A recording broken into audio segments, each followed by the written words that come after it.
All right, welcome in. What's up? I combined the two, but that's fine. Smarter Than You podcast. Adam Hill, Jonathan Von Tobel back together again. Wait for the room to fill up as we usually do, Adam, because we're very popular. How's it going, bud? You tired? A little bit. This week is insane. Sorry, I was just sent a tweet that I had to look at. So, this week is nuts, dude, and it always is. College basketball, tournament week. It's my favorite week of the year. Obviously, we missed it last year, so. But I do, so much writing just on every team. I write about every single team for the RJ. So hopefully people will read that coming up on Thursday. I think it hits the newsstands. if that's still a thing, hitting the newsstand. It's a labor of love, John. I know a lot like a lot of your NBA stuff, but literally I break down every single team in the tournament, and it's from the announcement of the selection until it's done. It's about 36 hours of just nonstop writing. So it's fun. Like it probably sounds like I'm complaining. I'm really not. It's just like it's crazy. And then of course this year I also put out a mock draft today, and there's big UFC news today. So it's like, okay, well, you still got to do your regular work. It's nuts, but I love it. So like I don't want people to think like, oh, you're complaining about it. Like it's I do it because I like to do it. It's just good Lord, man, it's exhausting. Well, I mean, at least the Raiders aren't doing much either, so you know what I mean. That gives you a little bit of a break, right? And I I knew that today was going to be nuts with the Raiders, but I also was like, man, it's not really supposed to start till Wednesday. I know today is like when it really starts, but like hopefully they hold it till Wednesday, because I'm like I literally in my phone, I just got a new phone. I'm trying to use all the features on it. But what kind of phone did you get? I got the S21 Plus. Just came out actually. That's pretty fucking. So that's an Android, right? Oh, frozen up. S21 Plus. All right, let's drop Adam out. Adam, you there? I reloaded. I'm back. Yeah, I'm back in, sir. All right. I circle the. Do you hear me? I can hear you. I'm listening. I'm looking up your phone. Okay. Oh, okay. I circled like tomorrow night at 10 o'clock as like my going to sleep. I have it like a countdown to it, and I was like, all right, if we can just hold off till Wednesday on the Raiders, that'd be freaking fantastic. And then it's just nonstop today. I mean, listen, fortunately, Vinny, my colleague over at the paper, was all over all those things today, so it was good. Oh, and by the way, how about just throw in the fact of you? I would assume you mean UFC 261. Yeah, full venue for UFC 261 in Jacksonville. Oh yeah. It also was the fight. Would you break something? The fight card was going to be two female fights, 2 female title fights, and they added Usman Masvidal for a 3rd title fight. So good times. All right, so there's a lot to do this. So I have a lot to throw at you, and we're bringing up a lot. So let's focus really quickly. Why would we focus? Because I want to get through a lot. I have a lot of questions for you. And I think there's a lot of good topics out here. So let me start with one thing. One, where you're at. You're over at T-Mobile, Vegas Golden Knights win. I want to start here because I want to bring up something that really bugged people. And I felt like it's only fair to bring this up because last year it was a very big topic on these streams and on Cofield and Company. But I'll build up to that. First off, Vegas Golden Knights get a win. Fleury super solid again. Yeah. Give us a lowdown. Yeah, I mean, that was it. Like it's a running thing. The first game back from a long road trip, not just with the Knights, with a lot of teams around the NHL and NBA too. I think you've probably. I was gonna say traveling sports like this, Major League Baseball as well. Yep. One of the things that the first year, kind of being on this beat, that I talk to players about, like it's things you don't even think of. You're on a long road trip. You haven't. You've been on the road for whatever. In this case, it was 10 days. And also, by the way, the Golden Knights had a crazy road trip. It was getting kicked out of their hotel when the hotel shut down, and they were told like 45 minutes you have to get out. And then Fleury gets the false positive, and he's quarantined, and they have that freak out and that panic for a few days. So it was a crazy road trip. And what some players told me, which you don't even think about, which is it's so obvious but you don't think about it, is that you're on a long road trip like that. You come home from 10 days off the road. What happens? It's a real life situation, right? their wives hand them the kids and hand them a list and like, hey, oh yeah, here's what's going on. And this is, that is like a real obvious life thing that I would never have even thought of as like in the professional athlete's routine that they're of like, human. yeah, you've been gone for 10 days, take out the fucking trash. Yeah. You're like, okay. Like, and you don't even think about that. Do you want to hear a good story?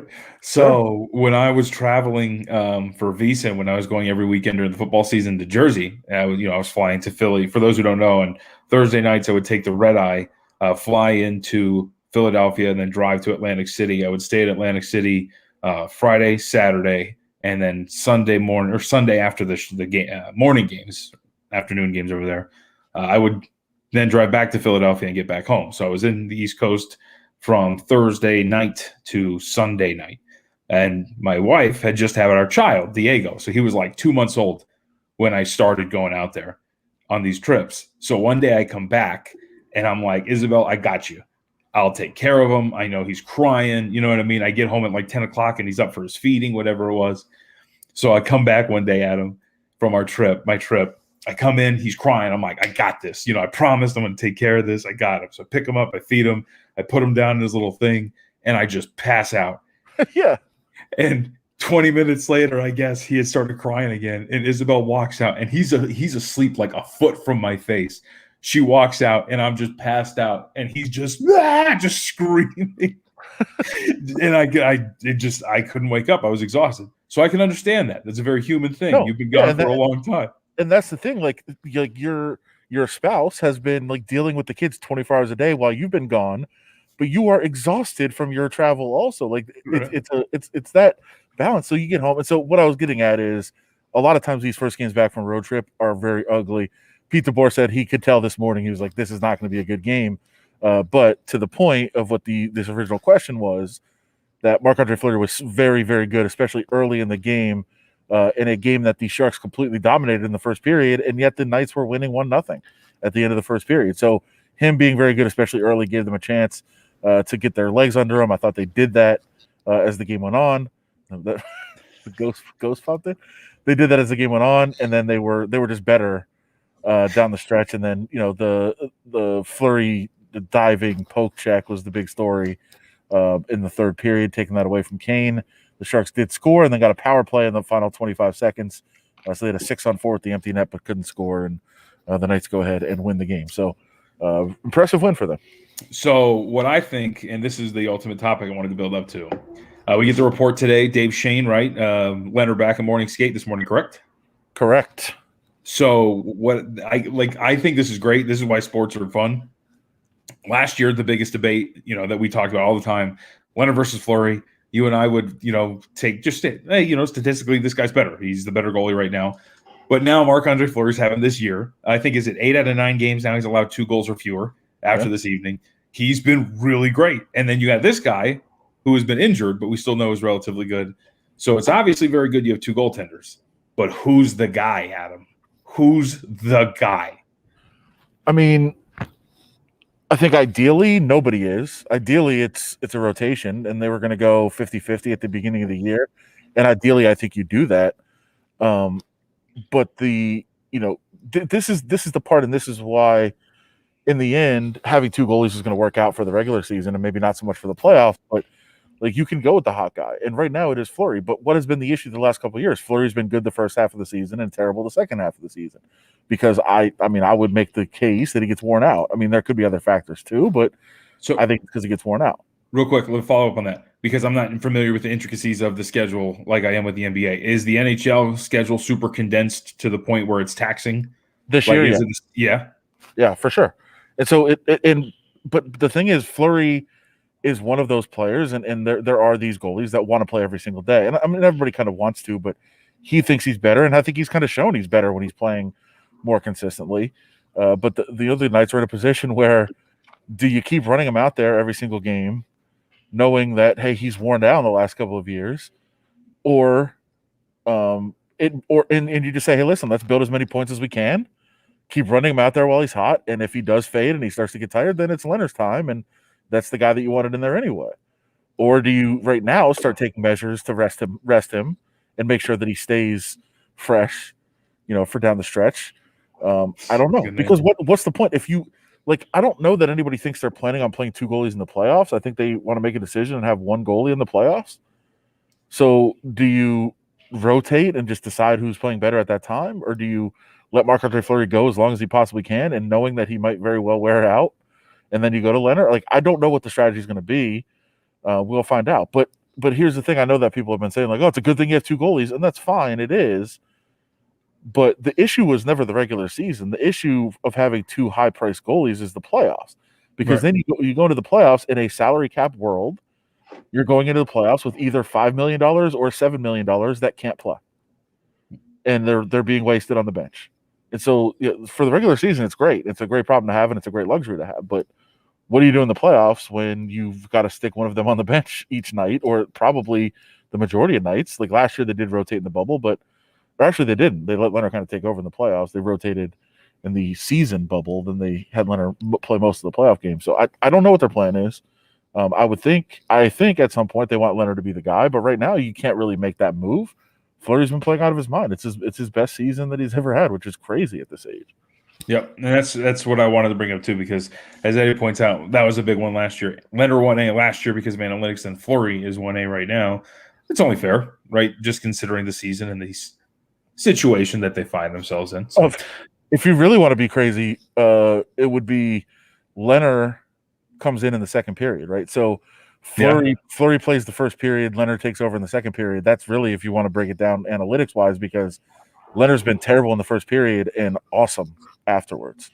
So if you really want to get crazy about it, maybe they could do that. All right, so let's keep it a little local-ish. Vegas, UFC's got Vegas ties. There's a big UFC building on my way home every day from work. Yeah, all right, UFC. Yeah, that's very true. I drive by the Apex all the time. I always want to go inside. I feel like they have like a coffee bar. Do they have a coffee bar in there? No, they don't. They do have one. They have a full cafeteria at the headquarters. Figure. Do you know if there's any truth to the rumor that under Red Rock Corporate there is a UFC octagon? I've heard that also, but I thought it was. Isn't it the building across the street? Right. That's Red Rock Corporate. So there's like the main Red Rock, all that stuff, and then just across it's not even a street. It's like whatever you want to call it. Yeah, it's Red Rock Corporate. Yeah. Wouldn't you know? Well, that's always been a rumor. I just never knew. I guess I should ask my dad. My dad actually works in that building. That's what I'm saying. Your dad would. That's a good point. It's always been this rumor since I worked at Red Rock, and I've always wanted to know. I could be wrong about this. It's been so long that I forget. Yeah, I actually think I was there. There's definitely a gym. I don't know that they actually have an octagon. That's great. Yeah. All right, so 261, Usman Masvidal 2, Shevchenko Andrade. The one I'm most excited for, Weili Zhang versus Rose Namajunas, dude. This is gonna be so fun. That's not the main event, or it is? It's not. Come on. Masvidal is. Get out of here. Usman Masvidal. I don't want to watch this show. I want to watch Zhang and Namajunas. Am I wrong to be so excited for this? I can't wait for that fight. John, the Usman Masvidal and Shevchenko Andrade are prelims. Although, I have always been very partial to Jessica Andrade, but I think she could be in some trouble. She's so powerful. She's so strong. Put a pin in that. I want to talk about that too. It's tough. But yeah, Weili Zhang, Rose Namajunas is definitely the best fight. Dude, I am stoked. Now, here's the thing. Actually, Steve and I brought this up. I brought this up to John Murray, I want to say 3 weeks ago, because there was a rumor out there that they were negotiating this fight. So this has been on the horizon. So I asked him what a price would be on this. What would you make this fight? Which one? Zhang Namajunas. Oof. Zhang 160. Okay, I thought it'd be closer. I thought it'd be closer to $2. Okay, not too far off. Yeah, I like Rose Namajunas a lot. I feel like in the third round against Jessica Andrade, because Andrade kept doing this the whole time. You know what I mean? I didn't really understand it, but she kind of caught up with her in the third round, and I don't know. There wasn't as big of a gap between her and Andrade as I thought. And I watched Weili Zhang and that Jędrzejczyk fight. Holy shit, dude! This lady's a brawler. Weili? Yeah, she is. I mean, I actually am kind of surprised that fight. If people haven't seen it, go back. You can watch it. ESPN plays it a lot. It's just out. I think it might be on YouTube now that you can find it. Or if you have ESPN Plus, it's definitely up there. But yep. I mean, that fight, of course, was tremendous, but I think you have to give Joanna credit for being the one who kind of brought it, because like Wiley was awesome, and Joanna easily could have just folded and gotten knocked out or gotten finished in that fight, but her ability to not only stay in the fight but also bring the fight back to Wiley is what really made it incredible. I thought Wiley Zhang is just that fighter. Like, she's gonna have those kind of performances, but Joanna really stepped up too. So that was incredible, and I think Rose has that kind of spirit, if you want to say like a word. Okay. She'll be willing to brawl with her as long as she's not finished. Like, she's not going to back down from her. It's going to be fun.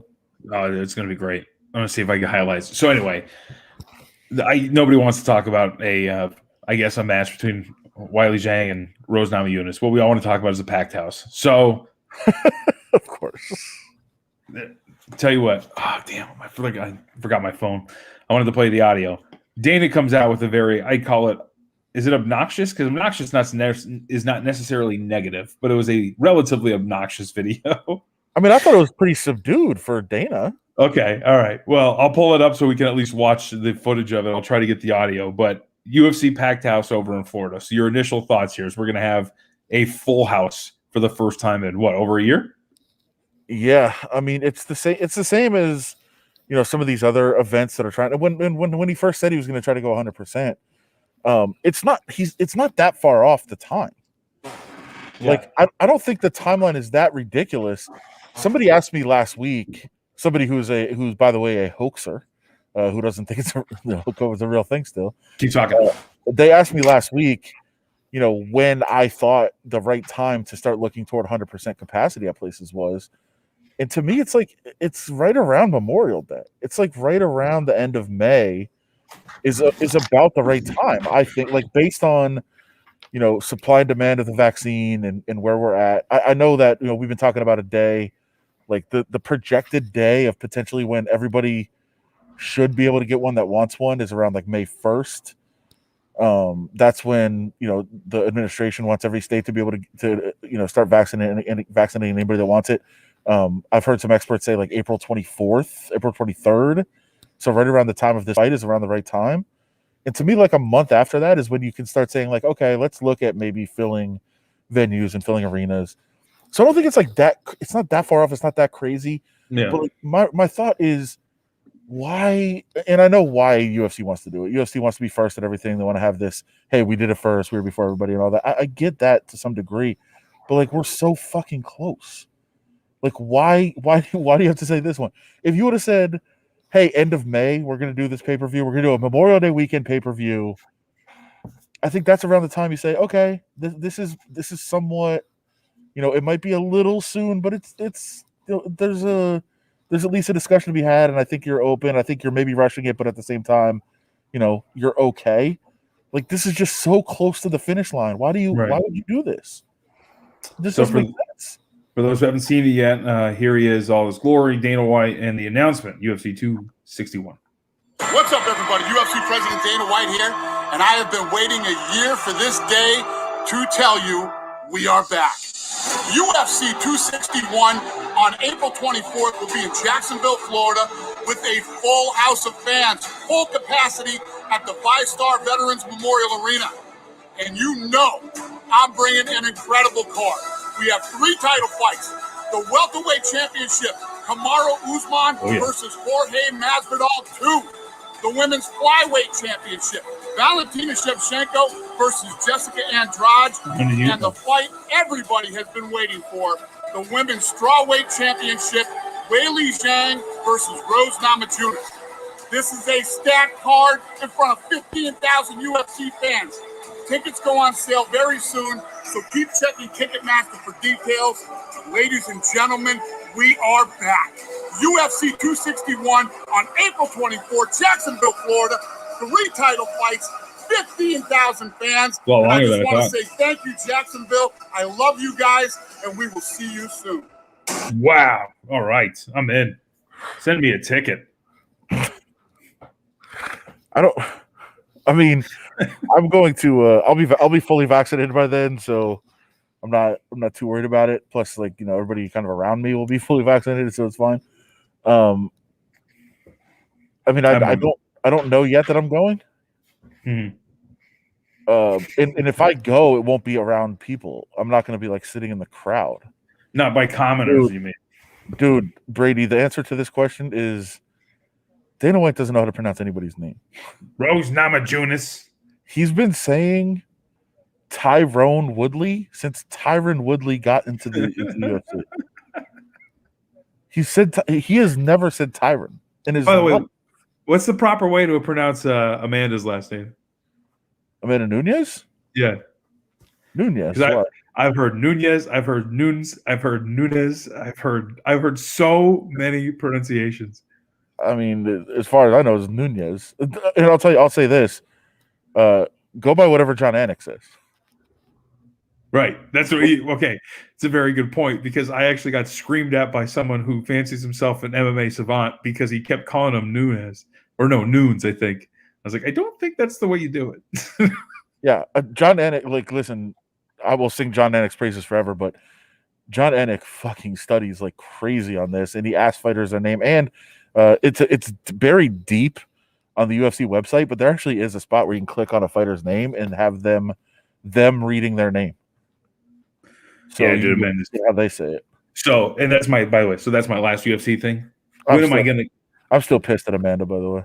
Why is that? Well, first of all, I love the baby. The baby's amazing. Reagan is very high on my baby rankings. Who's near the top who's the top of the baby rankings?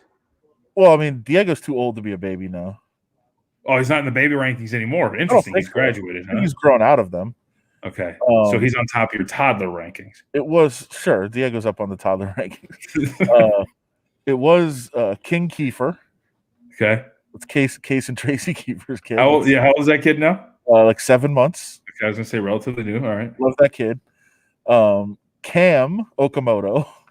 Okay. How old is Cam? Good kid. Like right around the same. I think 8 months now. All right. Solid. And then I met Reagan, and Reagan Nunes. Yeah. Reagan and Nunes is just the greatest. If people watched Embedded last week, I don't know how many people still watch it. There was a shot of me, Amanda, and Reagan having a good conversation, and they played the audio, like they played my questions and her answers, and just kept the camera locked on Reagan, which I was like, that's the right choice. That's awesome. Nobody needs to see me or Amanda or I'll have to go back and watch. It's good. It was great. So Reagan is very high in the rankings. So, but I had given out, like, everybody asks for plays all the time, and I try, like, I don't bet UFC fights. As somebody that covers it, that we have a kind of a rule with RJ, and you can't bet things that you cover. So I don't really bet them, but like, everybody always asks, and I try to give out plays, but I was like very, very strong about Amanda Nunes by knockout on this card. Like, I was like, she's going to knock her out. Like, she hasn't finished a fighter in 2 fights. She's going to go knock her out. And then she lands like 37 straight punches. They won't stop the fight, so she locks into submission. I was like, God damn it. Just finish the knockout. Can I just say, I can't remember where I read it. Somebody was like, when she landed that overhand right, Megan Anderson kind of like, her eyes got big. Bro, those hammer fists, when she took her down, and you could just hear her fucking glove just cracking her skull. Wow, man, she's brutal. She's amazing to watch. I think my story, I think I said when she landed the overhand right 45 seconds into the fight or whatever it was, like the color just left Megan Anderson. Mm-hmm. Like she was a ghost. It was like, okay, this is something different. She didn't want that smoke, as the kids say. So this is, by the way, all the big lead around to say, when the fuck is Amanda Nunes fighting Valentina Shevchenko again? Do we really? Oh boy, it's a cast on Alex Petrangelo's left hand. 11?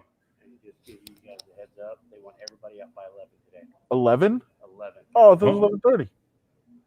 Oh no. Oh no. Okay. All right, we got 5 minutes. Break down this photo. There you go. Well, I can go maybe do it in the car.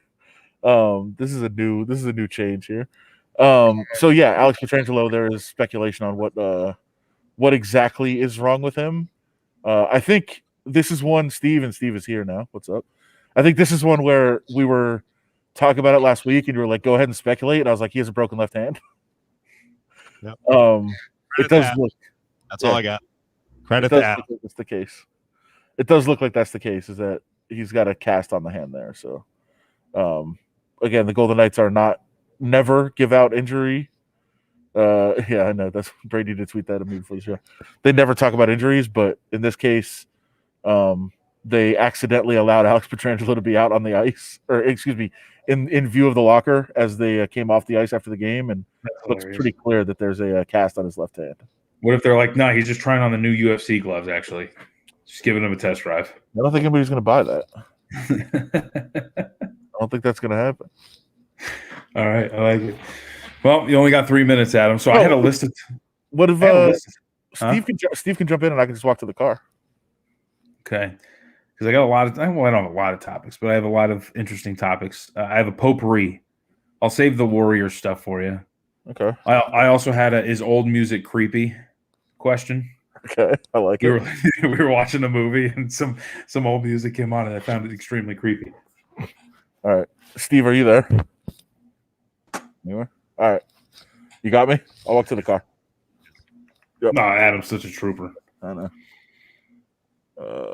Hold on. 5 minutes. What's that? I said give him 5 minutes. Sorry, I'm low. I said give him 5 minutes. He'll be ready. All right, let's see. You want to get in on this topic then, Steve? I got something for you. What, the creepy music? Yeah. Yeah, because it's ridiculous. Like I was watching, we started watching, have you seen Lovecraft Country on HBO? That was pretty, we saw the first like 30 episodes. Yeah, I watched some of it. What was the creepy music?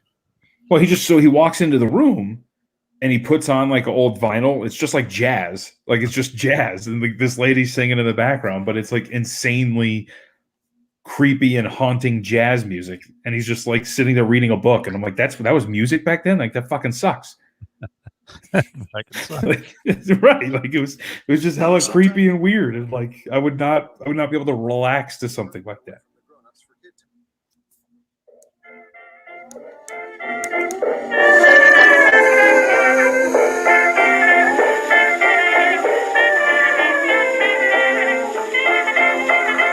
Like I picture getting chased down the hallway to this. That freaks me out.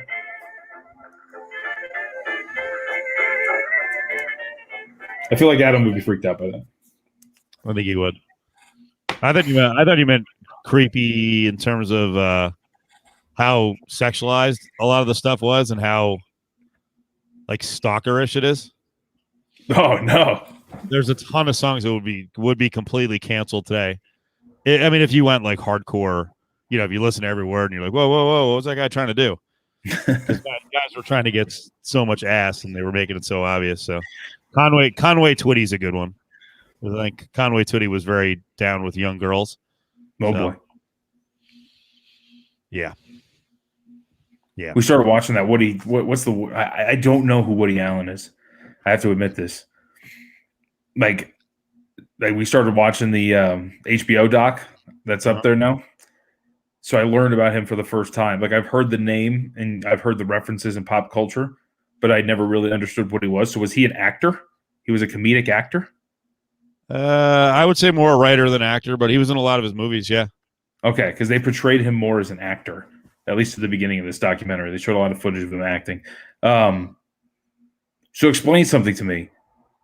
Is he the original daughter, the daughter that is the subject of this documentary? She is not biological, correct? Yeah, I don't know about this. I'm not a Woody Allen expert. So explain it to me. Well, I mean, I know he obviously he was with Soon Yi, and she was at a very, very young age. But there's a lot of claims that he liked super young girls. So he's kind of been, for the most part, he's been ostracized from the Hollywood elite. And I forget what award. I think he got a Lifetime Achievement Award. Might have been Golden Globes like 3 years ago. He got like the Cecil B. DeMille Award, and people were completely pissed off because they feel like he was, he was a pedophile basically. Was he good? Was he good? Was he a good movie director and writer? Yeah, I think he's considered a brilliant writer, and he's a funny actor. Yeah, I would say he's one of the greatest writers of of his era, and I think he just wrote something in the last 5 years. He's a genius, but he likes to prey on young girls. Well, of course. I'm just trying to wonder, like, what's his work? What is something that he's known for? I'd have to look up his movies. I don't know. Annie Hall. Is that one of them? Come on, never heard of them. Yeah, I mean, go back and watch it. Give him a chance without reading up on all the creepy stuff. No, I'm just wondering because like I said, I've heard of him multiple times. I just wondered what he'd actually done because I couldn't really put my finger on what exactly he had done. They showed the Annie Hall movie. I was like, I've never heard of that movie. I don't know what the fuck that is. He's got over 50 films. Let's see. Yeah, Annie Hall, Manhattan, Bananas, Sleeper. I was never really a big fan. So, but he is. I mean, he was considered a genius for his time. But yeah, really creepy. You're not a movie guy like Taylor Byrne. No one is really. Taylor would have been able to tell me in like 2 seconds. Woody Allen actually, if you didn't realize this, actually created the paper mache rock and Three Amigos with Steve Martin. As long as he framed his shots the right way, then I think he dropped that on us one time with the movies. It's like, dude, what are you talking about? I still don't even know what cinematography is. Oh, that's what it was. The cinematography. Yeah, he like claimed the cinematography of a Mission Impossible movie. It was like incredible. I was like, what does that even mean? I like stuff that explodes. I've grown to like Marvel movies. So, ooh, have you seen them all? No, I'm up to like 18. I started watching WandaVision, so I wanted to catch up. I had been up to 14. I think I'm up to like 19 now. So I have like the last 4 to watch. What was the last one? Endgame? Yeah, that would be like technically the last one. Yes. Yeah, but then they're doing more, right? Aren't they coming out with more of them now? Isn't the Hawk character and then who are they featuring? What's her name? ScarJo. Oh, bro. So yeah, like the ScarJo. So Scarlett Johansson's movie that's been done for like a year. They just keep pushing it back because they want it in theaters. So that one's coming. WandaVision ties into like the whole big next series of films. Really? And they're going to bring in a alleged, like that's the rumor. The rumor is since they have the rights to the X-Men now the X-Men. I won't ruin anything. Don't worry. I'm not going to say anything damning. Totally worth its while. I will say after I watched like the first 3 episodes and people started watching and they got all over the first episode, I was like, calm down. Because the first episode and a half of WandaVision, you're like, what is going on here? Yeah. That's not a spoiler. I liked it. No, it was good. Actually, dude, I was just thinking, actually, it's funny you bring this up. I was just telling my wife earlier today, like, bro, they got me. Like, I'm so into those movies. After WandaVision, I rewatched one of the stupid movies on Disney Plus, even though I'd seen it already. It was like Captain America Civil War. I was like, these motherfuckers. And we were just looking it up. Robert, you know how much Robert Downey Jr. allegedly made for the last 2 Avengers movies? I was going to say 40 million combined. $72 million combined. That's crazy. It's fucking insane. Yeah. And he got my money, but still, like, it's insane. And you know about him, like his career was on life support. That was like, that's a whole new career for him. Yeah, see, I didn't realize how closely like those 2 events were together. You know what I mean? I had to go back and look that up. Like when he first appeared in Iron Man was like a step for him. Like it was like the first step towards reclamation, essentially. I did not realize that. Like it was that close. Those 2 major events. Go back. If you don't know Robert Downey Jr. well, and I really don't, go back and watch. He did one of those Letterman interview specials. Like it's an hour interview that Letterman's done with. Chappelle's awesome too. Chappelle was with Letterman, but Letterman does these sit downs. He did one with Kanye that was bizarro, but he does one with Robert Downey Jr. and it's really fascinating to watch Robert Downey Jr. just have a conversation or try to have one. Really interesting guy. And like, you can tell he's brilliant, but his ego, it's massive, but he talks a little bit about his drug and drinking problems. It's pretty cool stuff. Oh, all right. I'm down. Yeah. Dude, that's good. Marvel movies are awesome. Adam's missing out. He's a stubborn ass. So what was the last one you watched? You know what? Let me look at the list. Did I watch Ant-Man? I don't know. I try to watch them in order. Let's see. Chronological order? No, the recommended order. I guess it would be chronological, but yeah. Let's see. Events. Interesting. But but I wasn't up to a point where I had seen Wanda in any of these movies. And so once the SO and I were watching WandaVision, She was like, "You need to go back." Oh yeah, if you haven't, yeah, okay. Because she's I had no idea who she was. oh yeah, Age of Ultron, bro. Adam crawling to the car. I don't think Adam's gonna get back in. Let's see, Avengers. Adam's sitting in his car in the wind. It's ridiculous out. Where did that come from, by the way? I don't know. The fucking wind. Ooh, so I think I am on. I might. No, I saw Captain America: Civil War. No, she's in that one. Well, since Adam's not here, I got a couple more topics. I think I'm on. My next one up is probably Doctor Strange, or I could skip that one and go right to Thor. Whoa! You can't. No, you can't skip Doctor Strange, bro. What are you doing? Okay. All right. I don't know. I didn't know if it was a dumb. What are you doing? A dumb character. We're like one of the most important ones in the later movies. I realized when I saw him that he had. I didn't know how powerful he was, but he's very powerful. So, did you see this?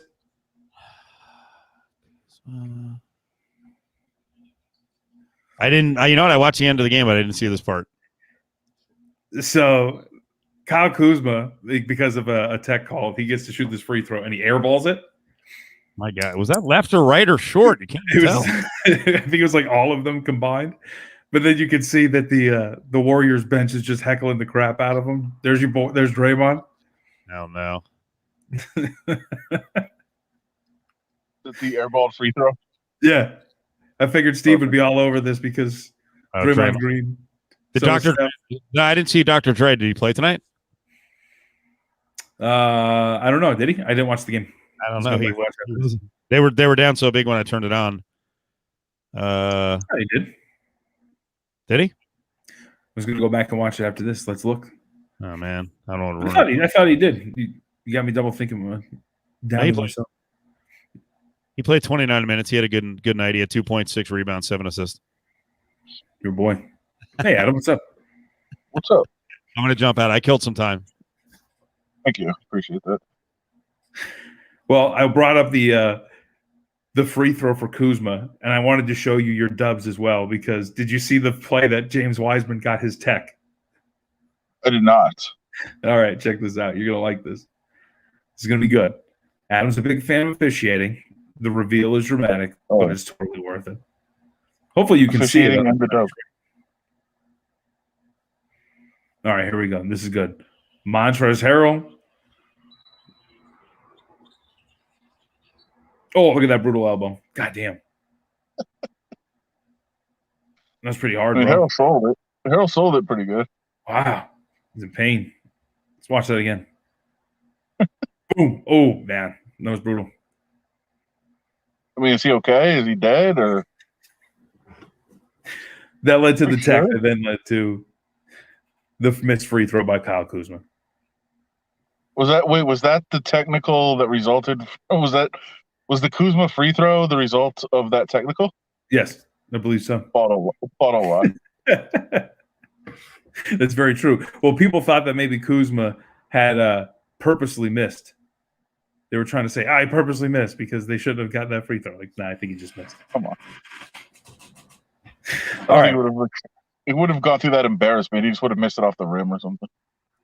Before you get out of your little car that you're in, because you look totally comfortable. I just don't know how to hold I'm perfectly comfortable. I just don't know how to hold the phone properly. Well, what's the proper angle of the phone? I mean, that's not very flattering. Looks very weird. All right, well, do this. All right, hold higher. Go higher. As high as you can. No. I just got one thing for you. Let's talk about the Hornets. Let's talk about the Hornets. You love this team. Dude, they're so freaking good. And tonight, Adam, so the Kings were up the entire time. By the way, third time out of 4 games, I think it's in for the Kings. They blew a double-digit lead. They've been fucking awful. They're down the whole time against Sacramento. Then with 5 minutes left, they just rip off a 19-8 run. And they just down the stretch in the last 5 minutes, they're just scoring left and right, getting stops, getting lucky. And they end up winning, beating the fucking Kings and covering. It was a really fun game. It was really back and forth. But it made me think of you because I got this stat. Charlotte, best clutch team in the league this year, Adam. The best clutch team. They have a plus 53.4 net rating in clutch time. Game within 5 points, last 5 minutes. They have been incredible in close games. And it's going to regress to the mean, obviously, but they've been fucking dope. Well, I'm actually totally fine with that. Because it's well, yeah, that's what I'm saying. So that's why I've always thought when it comes to clutch, technically clutch is real because it's actually defined by a statistic. Right. But that's not how people use it. Like, I'm totally fine with the actual stat that says, hey, during, in this period of time, they are, they have this kind of success or this kind of defensive effort or, whatever it is in terms of, stopping teams when it's a close game or getting buckets when it's a close game. Like, those are relevant and those are actual quantifiable things. What I'm saying is, like, I'm not ripping him. He's a legend and he's gone too soon. We understand about Kobe. But, like, there was a number. Everybody was talking about how clutch he was. Oh, we need a big shot. So clutch. And there was a number, like, when the game is within 3 points in the final 30 seconds, he shot like 28% or something. Right. Like, how is that clutch? Like, what does the word mean if we're just throwing it around like that? Like, when it's a quantifiable thing, I'm totally fine with it. I'm just saying when people use the word clutch, they're just throwing the word out there.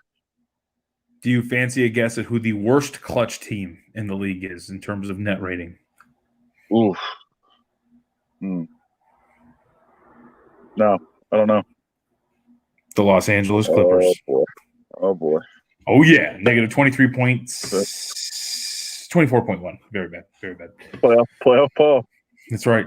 He gets too much crap. The whole team sucks. Nick Batum was their big addition. Your team is not in a very good spot if Nick Batum's your big addition. How was he in the clutch? I have to look that up. All right, Adam. Drive home. We have time here. What? No, this is ridiculous. You're in your car. I'm not doing this for another. All right, what else you got? I thought you had like a list of topics there that you were getting. Well, I do, but I was dragging teeth and pulling teeth with Steve, and now all of a sudden you're in your car. This is throwing me off. I'm good. We're good. Let's go. Let's go. Oh, let's give people a sight around here. There's media people leaving right now that wouldn't acknowledge that I exist if I turn the camera around. That's fucking ridiculous. Rhymes with. Great.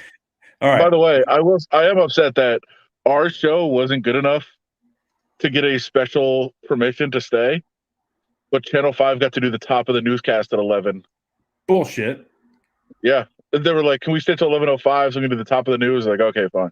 You should have been like, can I stay till fucking 11:30? You have a national audience, motherfucker. But say it just like that, though. Another station asked if they could stay to do their newscast, and they were told no. Ooh. Can I guess which one? Probably. Sure. Channel 3. You're a really pretty good guesser. I'm not saying that's yes or no. I'm just saying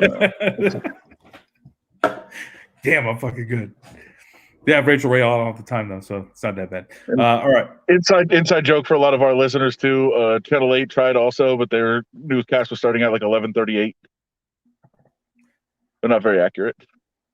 So, let's pick your brain on this. I'm sure you've talked about it a bunch. I want my 2 cents. Yannick Ngakoue, C? Oh, no. C. I mean, I think, like, if you look at some of the Pro Football Focus numbers, and we talked to Eric Eager today from Pro Football Focus, like, he's not going to come in and be a 3-down dominant player. He's not very good against the run. That's an issue. But the Raiders need help getting to the passer. Like, that's their biggest glaring issue. And I know that it's all guaranteed, but if you're going to give me a guy that can get to the passer consistently for $13 million for the next 2 years, I mean, I think you have to take that, and you have to do it. You have to do what you have to do in terms of investing in the pass rush. And we knew that was the biggest issue coming in.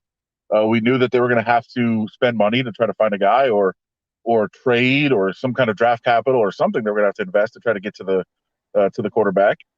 And that's a guy that can do it. Now, if you look, like, there's some metrics, and this is what's great about, analysis and metrics and all those sorts of things. Most metrics will say, in terms of pressures, the last 5 years, Yannick Ngakoue is near the top. I saw one stat that he had the second most pressures in the league, behind only Aaron Donald over the last 5 years. Pro Football Focus will say, well, a lot of his pressures are late. A lot of them came when he was with Jacksonville, when they had an unbelievable secondary, two of the best corners in the league at the time, and that he's kind of late to the quarterback, but he took advantage of that. He eventually got home, more so than the other guys did. Also, he's better. Lining up kind of outside the tackle than he is inside. And I saw another analyst that said he's got one really good move, which is basically just to go across the tackle from the outside, and that's the only thing he can do, but he does it really, really well. And that's why he's kind of been, they picked up on his move a little bit the last couple of years. So I think there's a lot of different ways you can look at it, but I do think he's a guy that consistently gets to the quarterback, and the Raiders need that. And if they can find, the right times to use him, I think he'd be very effective. And I think it's a good signing. I advocated trading for him last year, so I'm not going to say this is a bad signing. I think they did a good job. Also, Gus Bradley is the defensive coordinator. Gus Bradley was with him in Jacksonville. Obviously, Gus Bradley believes in what he can do and thinks that he's going to help the defense here, because I don't think they would have just signed Yannick Ngakoue and be like, oh, by the way, Gus, that guy that you used to work with, we've got him now. What do you think? Mm-hmm. Like, I'm pretty sure he weighed in on this as somebody who has a past relationship and probably was part of the recruiting process. So I think that's probably a good sign that Gus Bradley believes that he fits the system well and can be effective in it. I feel like I don't love it. I mean, like, I'm not going to poo-poo it too much, but all the analysis that I've taken in on Yannick Ngakoue was everything you stated in terms of essentially a flawed pass rusher, right? You know what I mean? With some holes in his game, and not maybe even the most consistent pass rusher would really dig into it. And you said, one thing you said was like, well, he's not going to be an everyday or a 3-down every day. Like, don't you want that though? Like, shouldn't you be getting that? Aren't you done kind of shopping at the bottom of the barrel? You haven't really hit it out of the park with a lot of these acquisitions. Well, there's very few, Aaron Donald's not available. Right. So there's very few guys that are 3-down, that are true 3-down guys that can help you against the run on first and second down. And I mean, obviously that's not how you play anymore, but can be first and second down guys that are good against the run, and then can make sure you check your assignment and then get to the quarterback if it's a pass. Like, there's just not a lot of those guys available. Carl Lawson? I think he's pretty good. Sure. And he signed today, but I mean, I also don't think he's consistently generated pressure. I mean, I have to look at the pressure rates and that sort of thing, but like I said, Ngakoue, in terms of pressure rate, is right there at the top of the league. Like, he's consistently done it. And I do throw out last year, even though he was decent last year, he wasn't great. Like, we talked about this before. There obviously was no offseason. He goes to the Vikings. They try to plug him in and they try to make him a 3-down guy. He struggles against the run. He does generate some pressure, but then they realize, okay, we're not going to be able to bring him back. He's only on a 1-year deal. We might as well get something for him. So they trade him to Baltimore, and Baltimore uses him as a specialist. But he also had no offseason with Minnesota to acclimate to their team. Then he's traded to Baltimore in the middle of the season and tries to acclimate to that defense in a whole new system. I kind of throw out last year in terms of what he did. And if you look at what he's done in the past, and he's had some really consistent years as a pass rusher. Again, he's flawed, but most guys are. I mean, like, a lot of people talk about Jadeveon Clowney, right? And how impressive he is. Well, he's not a double-digit sack guy. He's a 3-down guy. He's really good against the run. He can generate pressure sometimes, not consistently, and he doesn't get home very often.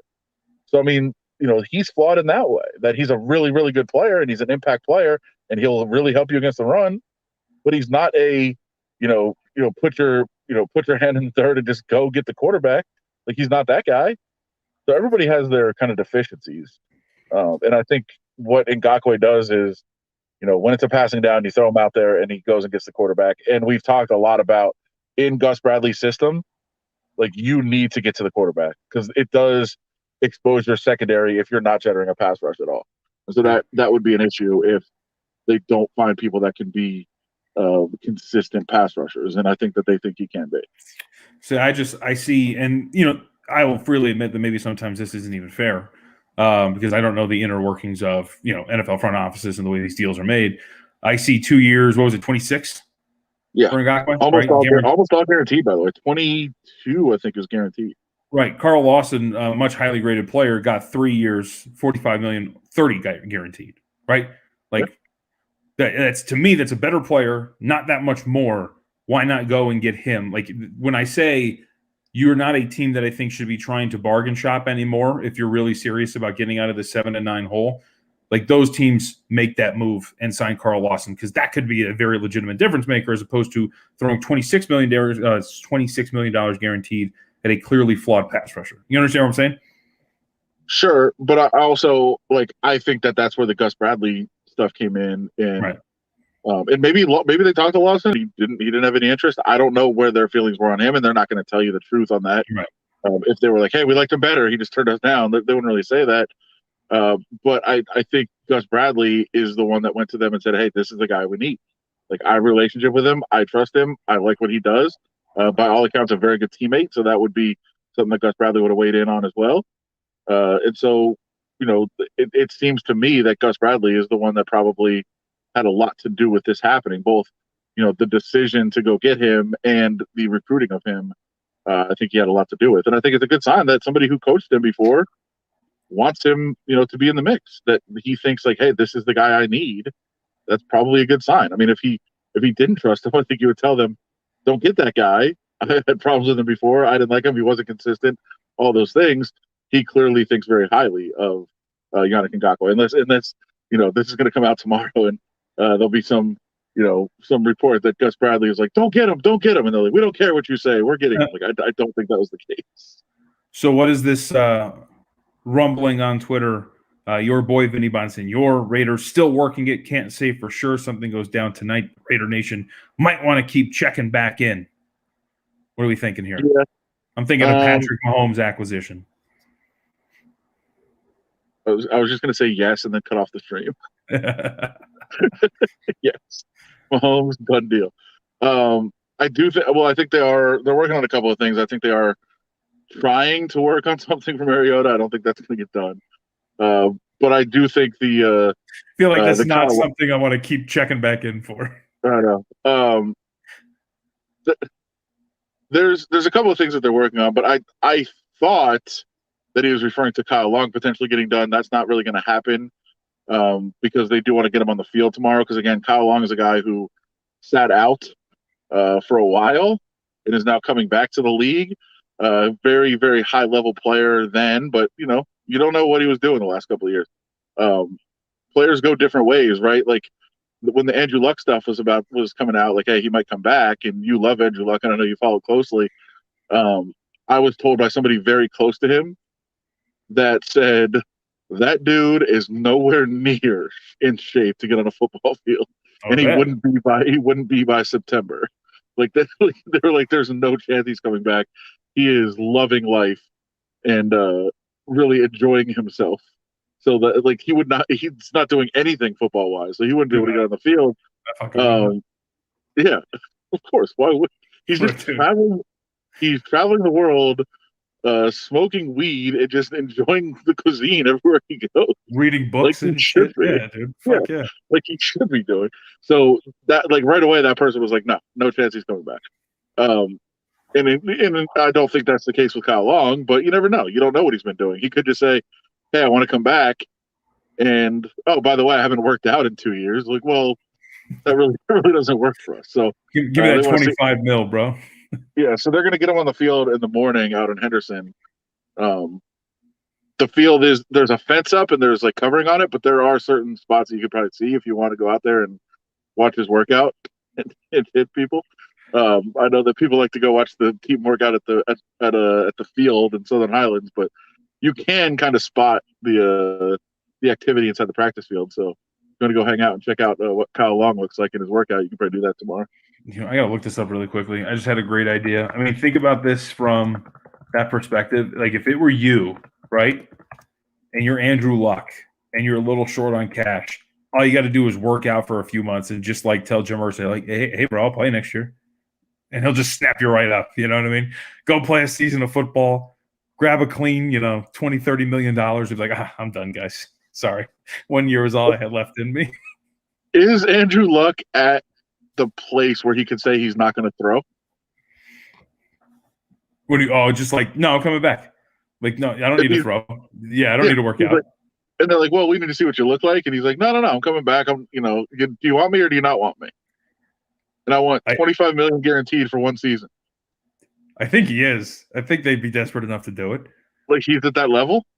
Yeah, I thought one team would be. I mean, they got Wentz, so I don't know. What do you do if you're the God, I would love the situation. I can't. I'm going to get excited. Andrew Luck. What if he said, okay, he calls on the phone and he goes, all right, listen, I want to come back. I take it or leave it right now. $25 million, 1 year guaranteed. You don't get to see me throw, and you don't get to see me. Because if he walks in, there's just a belly hanging over his shorts. Well, I think I've seen some pictures of him. It's not that he's like skinny fat. You know what I mean? Yeah. Like he's just lost all of his muscle, and he's like some like hipster that's just like wandering around in the country in flip flops. Right. A very rich one, you know. So if you're the Colts, do you have to at least see him? Yeah. Kyle Long, great career with the Bears when he wasn't hurt is the key. I think Luck should try it. If he's strapped for cash, if he's burned it all, you know what I mean? Like just real quick, just come back. Literally burned through it.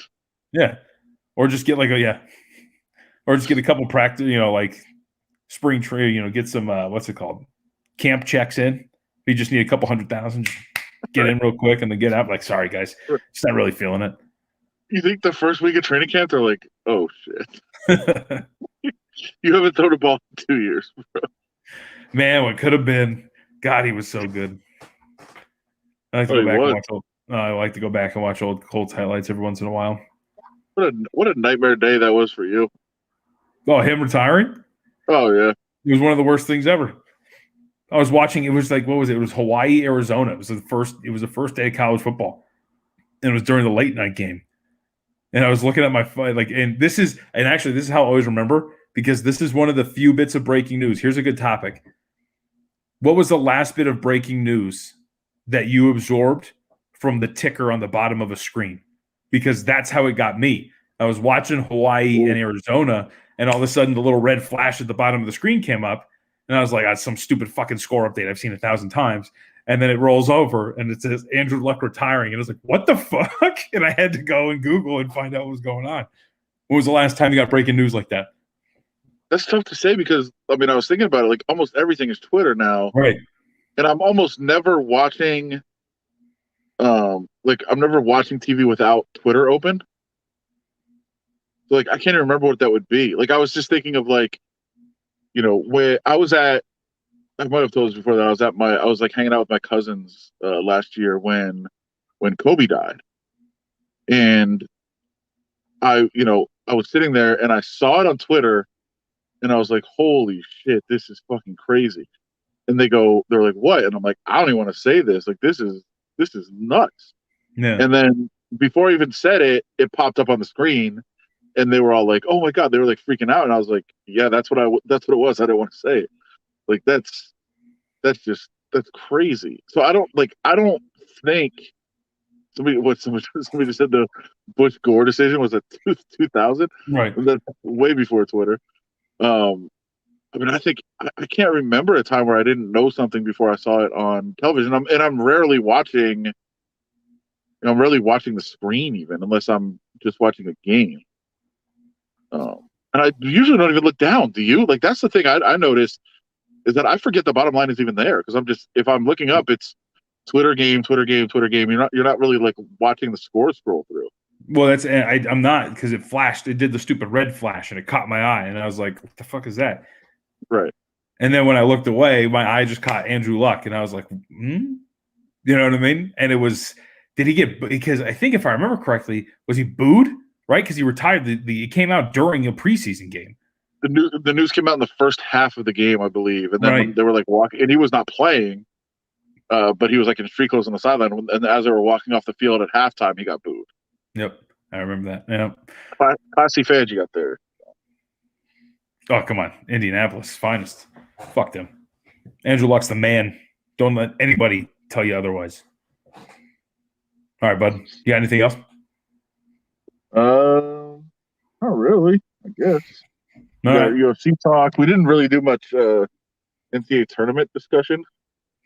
Well, I had a whole deal set up, but it got messed up. What got messed up? What's it called? I was gonna see if we should pick a bracket, but it's too late. Why is it late? Cause man, it's 11:30 and I got work to do. It's like so do I. It's Yeah. gonna be a nightmare. Yeah. It's gonna be a nightmare. Got a shit ton of work to do. I got to do writing, but hey, I got a big day tomorrow. I'm on Follow the Money. I'm on Follow the Money. Are you on all week? Oh yeah. No. I only have an interview. It's my Tuesday morning spot with the guys. I just agreed to do a spot on, I think, My Guys on Wednesday. Oh, good for you. All right. We're both stepping up in the world. Rumor has it that Tim Murray on the Nightcaps got a pretty good co-host coming in next Thursday night. Was that you? Yeah. Look out, world. I did that show. Yeah, I'm a little nervous. Well, don't be. It's very easy. Whoa. Was that an insult to Tim? Tell him that. No, Tim, no, I'm saying it's easy to do. Tim's great. He makes it very easy. Yeah, way to save it. Like, that's a good point. We didn't even mention this. Oh, I thought we did a little. Or was that off the air? Oh, maybe it was off the air. I thought we did. Well, for those who don't know, TJ Otzelberger has been named a top candidate to land the Iowa State job. It was reported about, 4 hours ago or so. Reported, Adam. First I've heard of it. What about you? Yeah.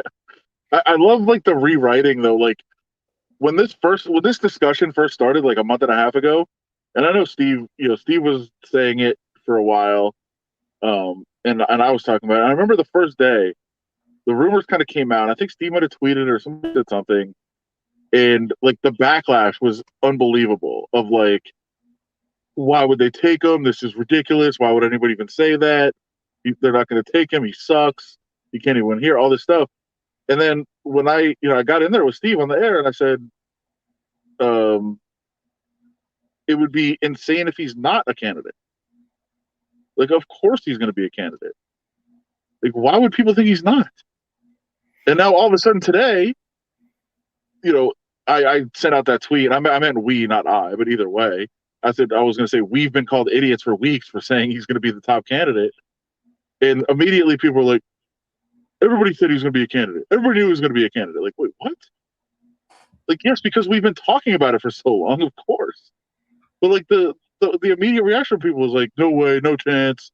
Why would they take him? Like, okay, I don't think people understand how this works. Like, he's got really strong ties there. He's also already proven, and again, through some very tragic events, the class fell apart. But he put together one of the better recruiting classes we've seen in a long time, and that's at UNLV, where there's been some good recruiting classes. Like, the guy knows what he's doing in terms of recruiting. UNLV guy 777 says TJ is the only guy in the world that can do a piss poor job and land a better gig. Worst X&O coach I've seen. No second half adjustments. The only thing he's missing is his old 350,000 fake followers on Twitter. To which somebody responded, UNLV was a complete train wreck when he took over. I think both of those things are untrue. Yeah, both are true. Right. I believe both of those are relatively untrue. Now, here's my thing. Is it fair to ask, because I kind of asked you this question when we talked on the phone on Friday, so I'll ask it in a different way. I don't think TJ Otzelberger is a bad coach. I actually think last year was one of the more sneaky, like, underrated head coaching jobs I've seen in a season, right? The way he developed that team last year, the way they closed it out, guys like Marvin Colvin developing in their games, things like that. Like, that was a sneaky, really good job that he did with that team, last season. Not the one that just ended, but his first year. Yeah. But a year like this was relatively disappointing. I get it, COVID, all that kind of stuff. You can kind of put this away. And you go back to his years at his previous spot, and he did have one of the better college basketball players that we've seen, right? Mike Dahm was a fantastic player there. So I wonder, right, who he inherited, correct. So I wonder if, like, all this put together, not so much TJ, to quote Rebel for Life here, is the only guy who could do a piss poor job and land a better gig. I just wonder if what you've seen is enough for you as a program to buy him out at $3 million to bring him in, Well, I mean, listen, if you're talking about just any program, no. Like, if it was, I don't know, University of Washington, right? Like, no. But his ties are so strong to the community there. Met his wife there. She played there. He was an assistant coach there for 8 years during some of their really, really good times. Really beloved quick. there. So I guess what I'm asking is, like, if a program, like, at what point does ties outweigh results? You know what I mean? Like when you're managing the job position of going to find a head coach. Well, I think that's fair, but again, and you point out he inherited Mike Daum, but he had a lot of success at that job. Mm-hmm. He also had a pretty good season last year. This is the first year where I think you look at it and say, well, okay, he flamed out of that the conference tournament the year before he came to UNLV when they had the best team in the conference. So that, that is looked at. And I know one of our mutual friends, Matt Humans, loves to talk about that game where they were, I think, a 14-point favorite and right. Didn't get out of the opening round of the Summit League tournament, which is an indictment on him. Then he came here, and as you said, I would agree, had a pretty good first season at UNLV. This year was a bit of a disaster. Now, there's, I think, reasons for it. One is losing Marvin Coleman. Another is COVID, but everybody had to deal with that.